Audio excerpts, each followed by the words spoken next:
Presiden Joko Widodo menargetkan penerapan biodiesel 20% atau B20 bisa berpindah menjadi B30 pada Januari tahun depan. Target Presiden Joko Widodo berpatokan pada keberhasilan penerapan B20 sejak tahun lalu yang telah memangkas impor solar hingga 45% dibandingkan dengan tahun lalu. Presiden Joko Widodo mengevaluasi penerapan biodiesel 20% atau B20 yang mulai dijalankan sejak tahun 2018.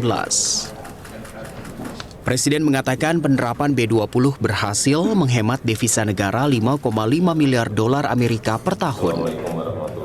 Selain itu, menurut Presiden, penerapan B20 telah menciptakan permintaan domestik akan CPO yang sangat besar, yang berdampak pada 17 juta petani sawit dan pekerja lain yang terlibat.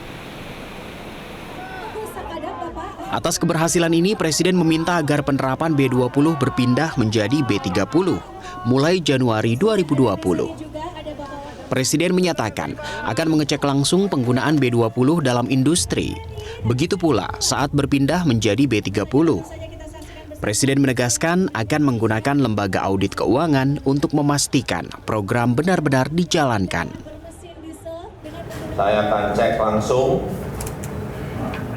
urusan yang berkaitan dengan penggunaan B20 ini, termasuk nanti kalau meloncat ke B30, saya nggak tahu apakah saya akan gunakan BPKP, atau bisa saja saya akan gunakan Pricewaterhouse, dan lembaga yang lain untuk memastikan bahwa ini betul-betul berjalan.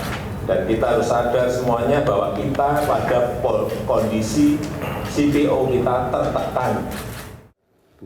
Menteri Koordinator Bidang Perekonomian Darmin Nasution mengungkapkan importasi solar pada tahun 2019 mengalami penurunan setelah B20 diterapkan. Impor solar bulanan tahun 2019 turun 45% dibandingkan rata-rata impor solar bulanan tahun lalu. Darmin menyebut penyaluran FAME atau turunan minyak sawit mentah untuk B20 selama Januari hingga Juli 2019 mencapai 3,49 juta kiloliter. Sementara realisasi penggunaan B20 telah mencapai 97,5%. Realisasi 97,5 itu adalah untuk target bulanannya. Setiap bulan realisasinya dibandingkan dengan targetnya.